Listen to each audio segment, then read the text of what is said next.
那个，我想问一下，你们去韩国都是怎么去的呀？有跟我一样坐船去的吗？中韩轮渡，我看看怎么个事儿。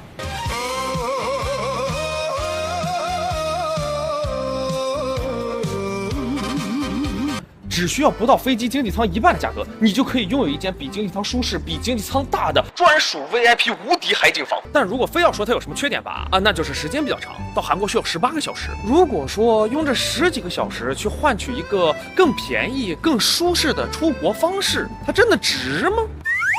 相当值啊！咱的时间哪值那么多钱呢？这就是我房间了，欢迎回家，看看这人均800多的船舱到底长啥样。一进门豁然开朗啊！门口还有一面巨大的等身镜。哎，这位帅哥有点面熟嘛？哦，不好意思，认错了。嗨，我以为彭于晏呢。臭不要脸！你看这270度的观景大舷窗，日落时分在这个舷窗上面一坐，对着夕阳小酌那么一口，嘿，美呀！有的时候生活就是要慢下来，这才叫享受生活嘛。船上还有免税店，来看看这个免税店里面那个泡面。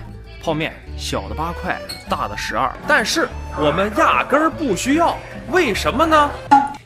船上管饭，这个饭有炒鸡，有炸鱼，有藕夹，完事儿还有泡菜，这是让咱下船之前提前熟悉一下韩国的饮食习惯。还可以。吃完饭到甲板上来吹吹海风，看看海上的日落。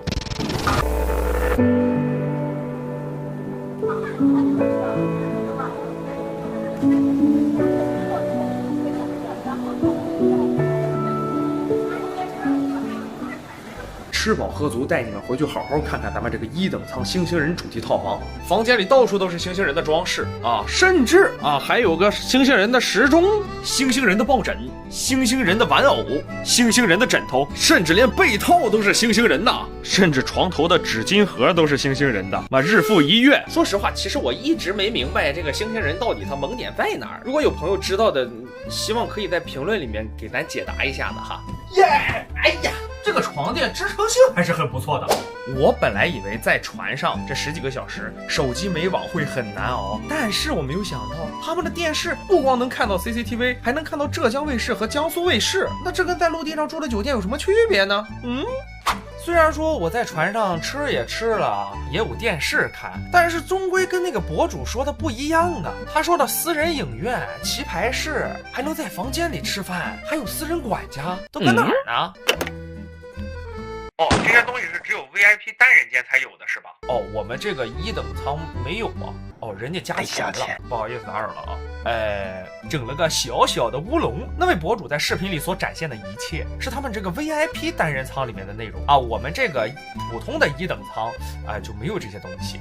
我刚刚又查询了一下，这个船上还有一个比 VIP 还要 VIP 的 VVIP 舱，而且2个人的价格居然还是要比坐飞机便宜，比坐飞机便宜1半。点赞加关注，2天后带你们看看这艘船上最顶级的套房到底长什么样子。